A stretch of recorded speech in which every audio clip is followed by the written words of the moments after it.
Hello बच्चों, welcome back to the R K science classes. और मैं Rohit Mehta R K science classes में आपका हार्दिक अभिनंदन करता हूं।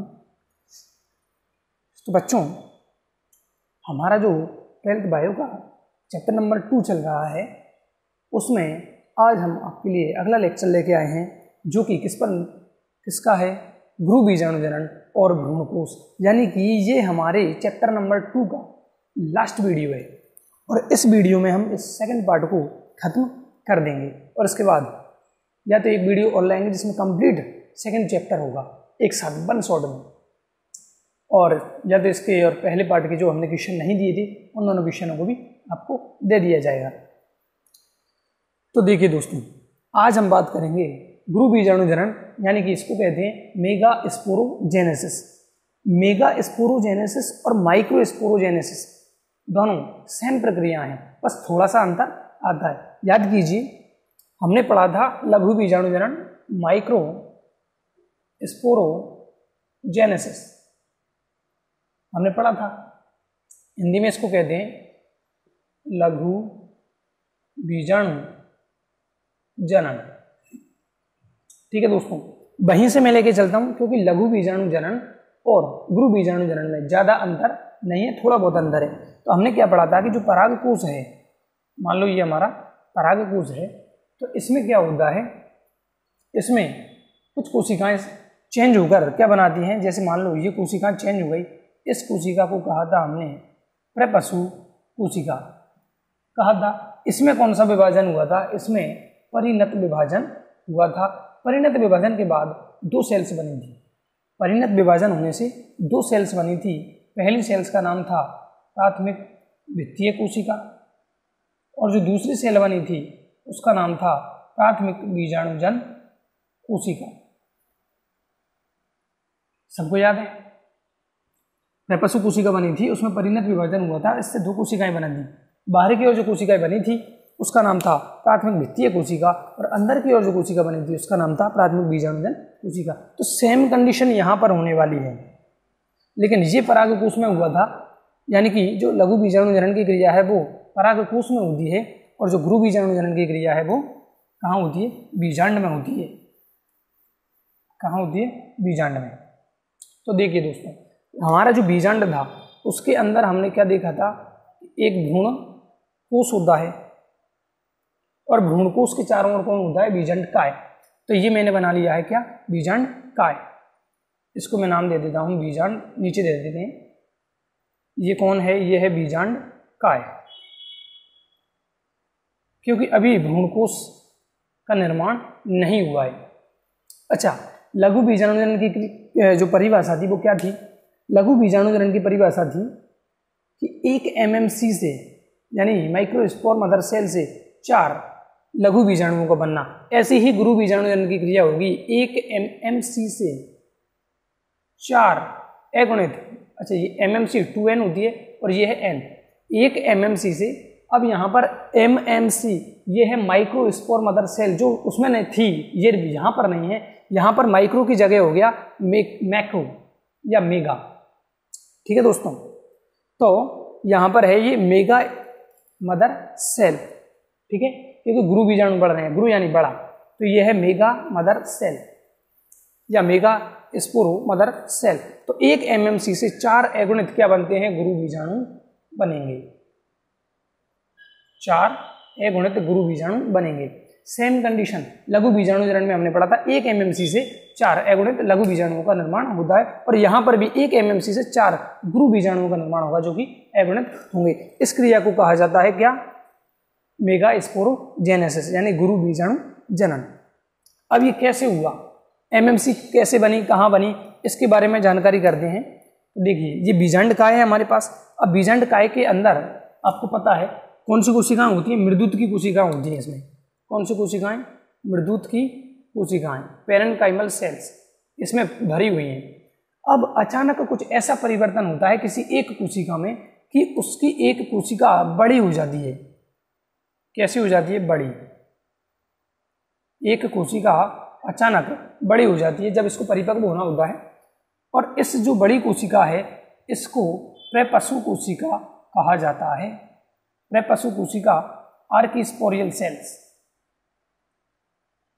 आर्कीस्पोरियल सेल, प्रेपसु कोशिका इसको कहते हैं। यही क्रिया हमने लघु बीजाणु जनन में भी पढ़ी थी, लेकिन लघु बीजाणु जनन में 4 जो आर्कीस्पोरियल सेल्स थी वो बनी थी, लेकिन यहाँ पर केवल एक प्रेपसु कोशिका का निर्माण होता है। अब देखिए प्रेपसु कोशिका है, इसका वही विशेषता है, कोशिका द्रव्य इसका क्या होगा, पहले की तरह सघन होगा और इसका केंद्रक स्पष्ट होगा। और कोशिका कैसी होगी, कोशिका सामान्य कोशिकाओं से बड़ी होगी। जितनी इसमें ये मान लो आसपास की मृदुत की कोशिकाएं हैं, तो इन मृदुत की कोशिकाओं से ये कोशिका बड़ी होगी। क्यों? क्योंकि इसका कोशिका द्रव्य भी ज्यादा होगा, सघन होगा और केंद्रक भी स्पष्ट होगा। तो इस कोशिका को हम कह देते हैं प्रेपसु कोशिका या आर्कीस्पोरियल सेल या प्रेपसु प्रारंभक भी इसको कह देते हैं। अब होता क्या है कि इसमें फिर से वही परिणत विभाजन होता है। परिणत विभाजन हमने पहले बता दिया था, फिर भी देख लीजिए। ये एक कोशिका है, इसमें परिणत विभाजन यहाँ से हुआ तो कितनी कोशिकाएं बन गई, 2। बाहर की ओर जो कोशिका बनेगी उसे प्राथमिक वित्तीय कोशिका कहते हैं, प्राथमिक वित्तीय कोशिका कहते हैं। और नीचे वाली जो कोशिका है उसको कहते हैं प्राथमिक बीजाणुजन कोशिका, प्राथमिक बीजाणुजन कोशिका। सेम बात माइक्रोस्पोरोजेनेसिस में थी, वही बात हम मेगा स्पोरोजेनेसिस में कर रहे हैं, क्योंकि दोनों की क्रियाएं एक जैसी हैं, बस थोड़ा सा अंतर होता है। देखिए प्रेपसु कोशिका, उसमें डिवीजन हुआ, कौन सा डिवीजन हुआ, परिणत विभाजन हुआ, पेरिक्लिनल। इससे 2 कोशिकाएं बनी, प्राथमिक भित्तीय कोशिका और दूसरी बनती है प्राथमिक बीजाणुजन कोशिका। ठीक है, इतना क्लियर है। प्राथमिक भित्तीय कोशिका या तो अविभाजित होगी, या तो कैसी होगी, अविभाजित होगी, और या फिर विभाजित होकर क्या बनाएगी, भित्ति बनाएगी। क्या बना देगी, भित्ति। या तो ये अविभाजित होगी और या फिर विभाजित होगी, और विभाजित होगी तो क्या बनाएगी, भित्ति बनाएगी। क्योंकि ये कौन सी कोशिका है, प्राथमिक भित्तीय कोशिका। काम क्या है इसका, भित्ति निर्माण। सेम बात हमने माइक्रोस्पोरोजेनेसिस में की थी, जहां पर उसने क्या बनाया था, परागकोश की भित्ति का निर्माण किया था। अब जो दूसरी कोशिका है प्राथमिक बीजाणुजन कोशिका, ये विभाजित नहीं होती, ये विभाजित नहीं होती और सीधे ही किसका काम करती है, सीधे ही काम करती है एमएमसी का, mega spore mother cell, mega spore mother cell, गुरु बीजाणु मात्र कोशिका। अब ध्यान दीजिए कि हमने जो लघु बीजाणु जनन पढ़ा था उसमें हमने कहा था कि जो प्राथमिक बीजाणुजन कोशिका होगी वो विभाजन करेगी और कई विभाजनों के बाद किसका निर्माण करती है, वो एमएमसी का निर्माण करती है। वहां पर विभाजन हुआ था, लेकिन गुरु बीजाणु जनन की क्रिया में इस बीजाणु जनन कोशिका में कोई विभाजन नहीं होता, बल्कि वो सीधे ही किसका निर्माण कर लेती है, एमएमसी। यानी कि वो कोशिका अब क्या कहलाने लग जाएगी, एमएमसी कहलाएगी। ठीक है दोस्तों, 2 कोशिकाएं बन चुकी हैं और हमारे पास अब एंड में कौन सी कोशिका बन चुकी है, एमएमसी। अब ये एमएमसी क्या करती है, और विभाजित होती है। देखिए एमएमसी कोशिका अब और विभाजित होती है और विभाजित होकर 4 कोशिकाएं बनाती है। कितनी कोशिकाएं बना देती है, 4 कोशिकाएं बनाती है। किसके द्वारा बनी है ये बनी है मेगा स्पोर मदर सेल के द्वारा, एमएमसी के द्वारा। कितनी कोशिकाएं बन गई, 4। ये 4 कोशिकाएं मिलकर कहलाती हैं चतुष्क, और इनका चतुष्क जो गुरु बीजाणु जनन में बनता है वो होता है रैखिक प्रकार का।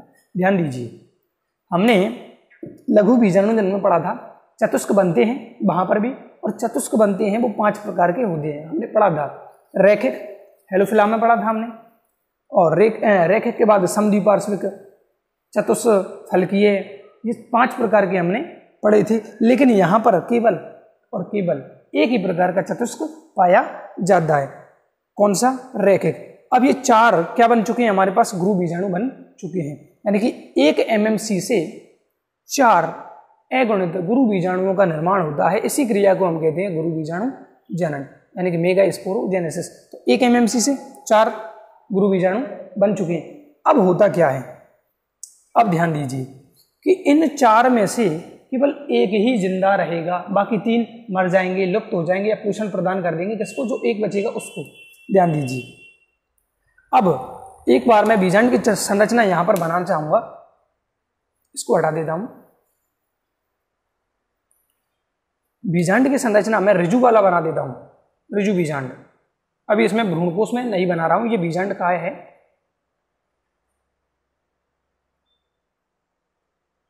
ये लीजिए, मैंने ऋजु बीजांड को बना दिया है। अब देखिए इसमें निभाग कहाँ है, यहां पर निभाग ये रहा, और ये होता है बीजांड द्वार, बीजांड द्वार। अब होता क्या है कि अच्छा ये चारों कोशिकाएं मैं यहां मान लूं, ये 1 2 3 4, ये एक चतुष्क में व्यवस्थित है। अब देखिए इनमें से कौन सा जिंदा रहेगा और कौन से 3 मरेंगे, वो देखिए ये निभाग वाला पार्ट है, तो ये निभाग की जो सेल्स है, निभाग की तरफ ये कोशिका एक जिंदी रहेगी, बाकी की ऊपर के तीनों नष्ट हो जाएंगे। तो मतलब मैं इसको इसी का पार्ट मान लूं तो ये एक कोशिका जिंदी रहेगी, ठीक है, और बाकी की तीनों कोशिकाएं नष्ट हो जाएंगी। तो अब आगे क्या होगा, आगे ये हो जाएगा कि ये तीनों कोशिकाएं मृत हो जाएंगी। क्यों? क्योंकि ये तीनों कोशिकाएं अपना पोषण प्रदान करती हैं किसको, जो चौथा जो गुरु बीजाणु है वो जीवित रखने के लिए उसको पोषण प्रदान कर देती हैं। आया दोस्तों समझ में? कौन सी कोशिका या कौन सा गुरु बीजाणु एकमात्र है जो जिंदा रहेगा, तो वो उसका आंसर है निभाग की तरफ स्थित। कौन सा गुरु बीजाणु? निभाग की ओर स्थित गुरु बीजाणु सक्रिय रहता है, इसको सक्रिय गुरु बीजाणु कहेंगे। अब कौन सा गुरु बीजाणु? सक्रिय गुरु बीजाणु, ठीक है दोस्तों। किसको? इसको। ये निभाग है, तो ये निभागीय छोरी वाली जो कोशिकाएं होंगी उनमें से जो 4 हमारे गुरु बीजाणु हैं उनमें से 3 लुप्त हो चुके हैं, इनको हासित कहेंगे और इसको कहेंगे सक्रिय गुरु बीजाणु। क्योंकि अब जो क्रिया हो रही है वो सब किस में होने वाली है? सक्रिय गुरु बीजाणु में होने वाली है। अब आगे क्या करने वाला है, ये जो सक्रिय गुरु बीजाणु है वो इस संरचना में क्या बनाने वाला है? भ्रूणकोश बनाने वाला है। तो अब हम पढ़ेंगे भ्रूणकोश। अब इसका पहले स्क्रीनशॉट ले लें, ठीक है दोस्तों। अब हम इस एक कोशिका को लेकर चलेंगे और भ्रूणकोश का निर्माण करेंगे। चलिए, अच्छा गुरु बीजाणु जनन क्लियर है। प्रपाशु कोशिका बनती है, उसमें परिणत विभाजन होता है जिससे 2 कोशिकाएं बनती हैं, प्राथमिक वित्तीय कोशिका और प्राथमिक बीजाणुजन कोशिका। प्राथमिक बीजाणुजन कोशिका विभाजित नहीं होती है और सीधे किसका काम करती है? एमएमसी का काम करती है। और एमएमसी से 4 गुरु बीजाणु का निर्माण होता है, जिनमें से 3 लुप्त या मृत हो जाती हैं, हासित हो जाती हैं, जिनमें से एक केवल गुरु बीजाणु जिंदा रहता है। और उससे आगे किसका निर्माण होता है? भ्रूणकोश का निर्माण होता है। और इससे पहले जो हमने पढ़ा था उसमें लघु बीजाणु जनन में, तो वहां पर किसका निर्माण होता है? परागकणों का निर्माण होता है। तो अब देखिए कि दोबारा बना देता हूं मैं, ये बीजांड काय है। अभी भ्रूणकोश तो बनाना है, तो भ्रूणकोश तो बनाएंगे नहीं इसमें, ये बीजांड काय हो गया और इसके ऊपर आ गई ये अध्यावरण, ठीक है दोस्तों। रज्जु प्रकार के बीजांड की हम बात लेके चल रहे हैं क्योंकि सबसे पहले पादपों में यही वाला जो बीजांड था वो पाया जाता था। अब देखिए निभाग की तरफ जो कोशिका है वो ये रही, ये इसका मैंने केंद्रक और कोशिका तरफ बना दिए हैं। धीरे धीरे क्या करती है, ये अपने बीजांड काय से पोषण प्राप्त करती है। ये बीजांड काय है, इसमें मृदुत की सेल्स हैं, उनको मारती है और उनसे पोषण प्राप्त करती रहती है और धीरे धीरे ये क्या होती है? बड़ी हो जाती है। ये लो, पोषण प्राप्त करने के बाद मैंने इसको बड़ी बना दिया है। तो धीरे धीरे ये पूरे लंबाई में या आधे से ज़्यादा लंबाई में ये फैल जाती है। अब देखिए दोस्तों होता क्या है, अब इसमें धीरे धीरे क्या होता है, कुछ रिक्तिकाएं बनती हैं।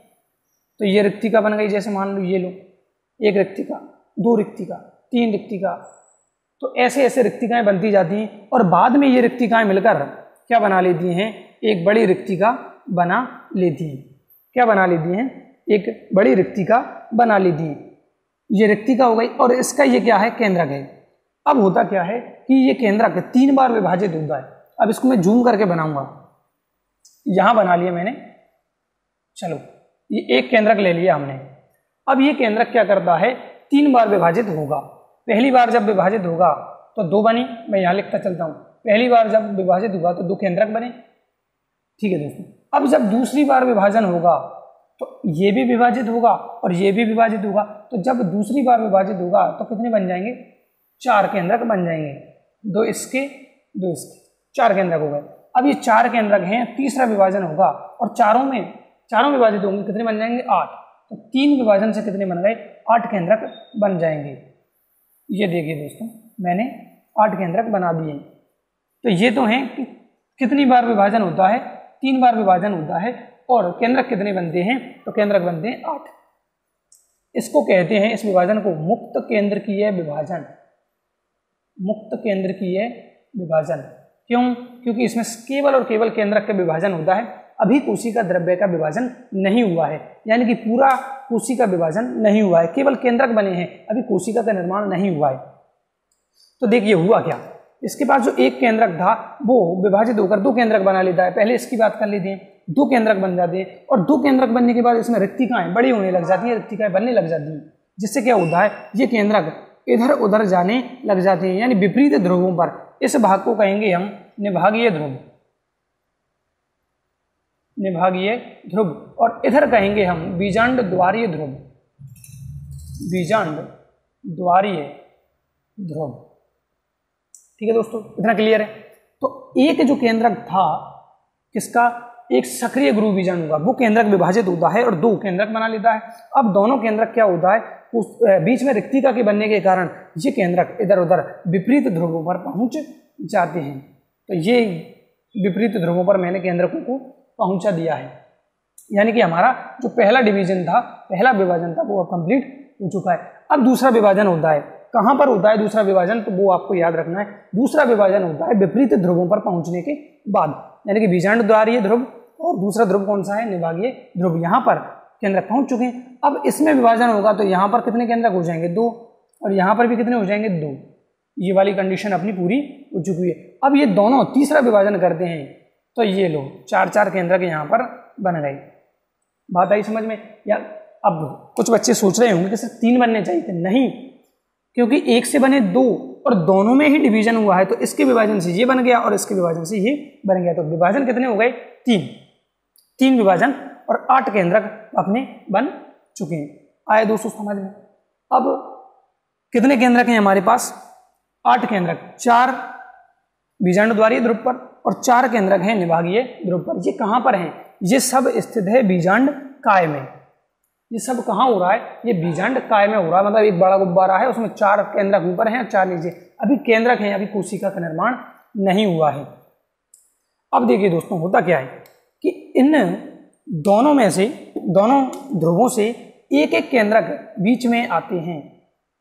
ये देखो, दोनों केंद्रक, यानी कि दोनों ध्रुवों से 2 केंद्रक आ रहे हैं विपरीत ध्रुवों से। तो ये आ गया पहला केंद्रक इधर वाला, और ये आ गया दूसरा वाला। तो अब यहां से ये लुप्त हो चुके हैं, तो मैं इनको हटा देता हूं। 4 में से एक एक केंद्रक विपरीत ध्रुवों से आता है।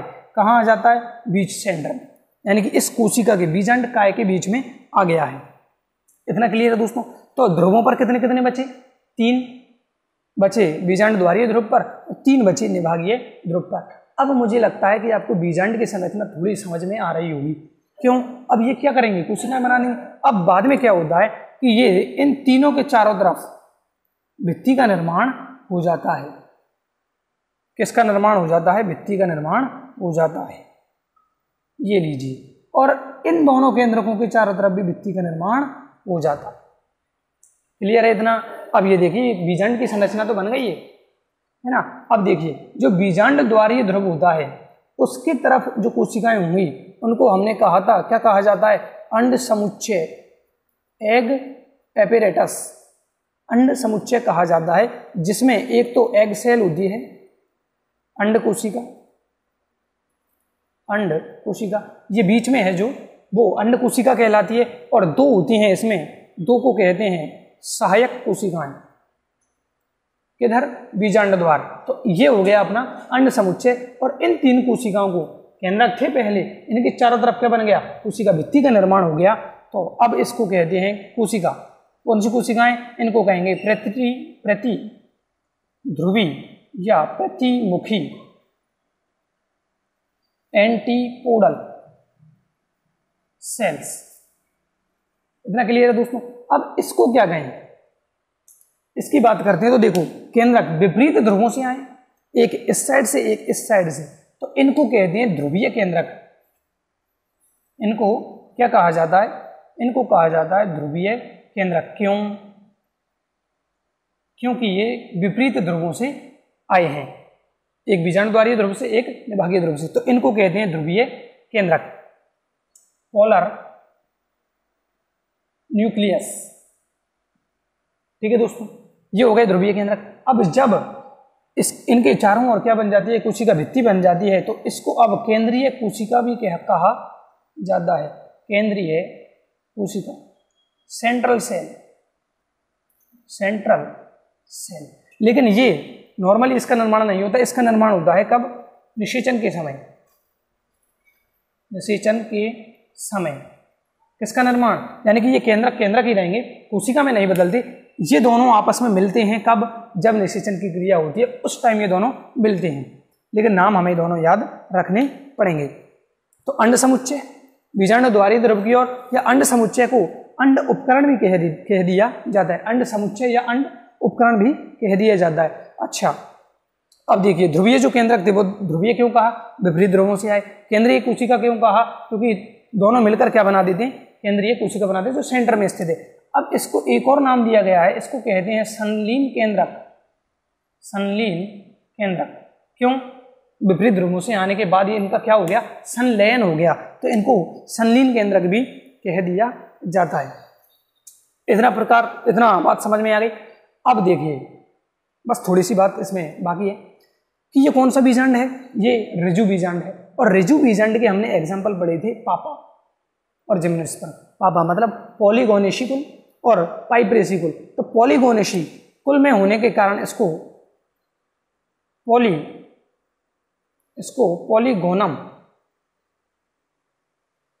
पॉलीगोनम प्रकार कहा जाता है।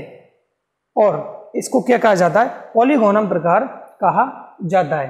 ठीक है दोस्तों, अब देखिए इसमें आगे बात करते हैं। तो पॉलीगोनम प्रकार नाम कहां से पड़ा वो पता चल गया आपको। अब देखिए इसमें केंद्रक कितने हैं, 1 2 3, 3 तो बीजाणु ध्रुवीय छोर पर हैं, और 3 जो हैं वो कहाँ हैं, निभागीय ध्रुव की ओर हैं। तो 6 तो ये हो गए, और 2 केंद्रक कहाँ हैं, केंद्रीय कोशिका के पास। तो केंद्रक कितने हैं, केंद्रक तो हैं 8, क्लियर है इतना। और कोशिकाएं कितनी हैं, 3 और 3 6, और ये एक ही कोशिका है। तो कोशिका कितनी है, 7। कोशिका कितनी है, 7। तो पॉलीगोनम प्रकार का जो बीजांड होगा या भ्रूणकोश होगा उसमें केंद्रक तो होंगे 8 और कोशिकाएं होंगी 7। आया समझ में। इसमें केंद्रक कितने होंगे, केंद्रक होंगे 8 और कोशिकाएं कितनी होंगी, 8। तो पॉलीगोनम प्रकार का जो भ्रूणकोश होगा उसमें 7 कोशिका और 8 केंद्रक होते हैं। ठीक है दोस्तों, तो ये हमारा यहाँ पर पाठ समाप्त होता है, सेकंड चैप्टर।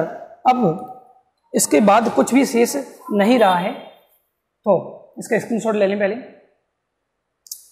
ठीक है, इतना कुछ समझ में आया? समझ में आया तो लाइक कीजिए, कमेंट कीजिए कि सर ठीक कर रहे हैं आप, अच्छा पढ़ा रहे हैं, मोटिवेट होंगे हम भी। और अगर कहीं कमी है तो वो भी बताएं, उसको सुधार करने की पूरी कोशिश की जाएगी। तो दोस्तों ये हमारा सेकंड चैप्टर कंप्लीट होता है, लेकिन आप देख रहे होंगे यूट्यूब पर, अच्छी बात है। और देखकर अगर आपको कहीं प्रॉब्लम आती है कि सर हमें ये वाला लेक्चर या ये टॉपिक हमें समझ में नहीं आया है, तो आप मुझे आज या कल, ये 2-3 दिन में जब भी टाइम मिले मुझे कमेंट जरूर करें कि सर इस चैप्टर में ये वाला जो टॉपिक है वो मुझे कम समझ में आया है या बिल्कुल समझ में नहीं आया, तो मैं उसको दोबारा वीडियो बनाकर डाल दूंगा। इससे क्या होगा, आप जो लॉकडाउन में घर में फंसे हुए हैं, अभी स्कूल तो खुलने के पता नहीं 1 अगस्त से खुल जाए शायद, 11th-12th ऐसी गाइडलाइन है कि 1 अगस्त से 11th-12th को स्कूलों में बुलाया जाएगा। लेकिन मुझे नहीं लगता कि अगर कोरोना कम नहीं हुआ तो मुझे नहीं लगता कि स्कूल खुलने के ज़्यादातर चांस हैं। तो क्या करें, घर पे आराम से बैठें और फिजिक्स, केमिस्ट्री, बायोलॉजी तो मैं पढ़ा ही रहा हूँ। फिजिक्स केमिस्ट्री के बहुत सारे यूट्यूब पर चैनल्स हैं, उनको सब्सक्राइब कीजिए, फिजिक्स केमिस्ट्री का वहाँ से आनंद लीजिए। बायो में पढ़ रहा हूँ, हालांकि और भी टीचर हैं बहुत सारे यूट्यूब पर, क्या है लाखों टीचर हैं, लाखों क्या करोड़ों होंगे। तो आप आनंद लेते रहें घर पे बैठ के, और पढ़ाई का आनंद जो ले रहा है उसको आगे जाके मज़ा भी आने वाला है, क्योंकि उसका टॉपिक्स हैं, उसके 2, 5, 10 पार्ट भी अगर मैं यहाँ पे करवा पाऊँगा तो मुझे बहुत खुशी होगी कि वो बच्चा कहीं पढ़ेगा या मेरे पास भी पढ़ेगा तो उसके 2-5 लेक्चर्स, 2-5 जो पार्ट होंगे, चैप्टर होंगे, वो उनके कंप्लीट होंगे। कम से कम याद नहीं तो थोड़ा बहुत आउटलाइन तो बनी जाती है दिमाग में कि हाँ ऐसा हुआ था, ऐसा नहीं। तो दोस्तों ये सेकंड चैप्टर अपना समाप्त हुआ है। मैं रोहित मेहता, अगर आप मेरा चैनल देखते हैं तो मैं आपका धन्यवाद करता हूँ।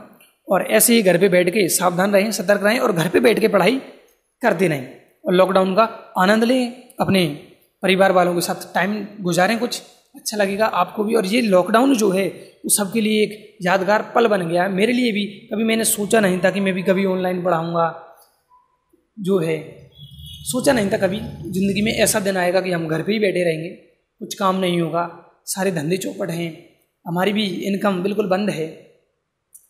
तो सुनहरा पल है वैसे पढ़ाई करने वाले स्टूडेंटों के लिए। मैं खुद भी पढ़ाई करता रहता हूँ घर पे बैठ के, तो आप भी पढ़ें। थैंक यू वेरी मच दोस्तों। भारत माता की जय। जय हिंद, जय भारत, जय श्री राम।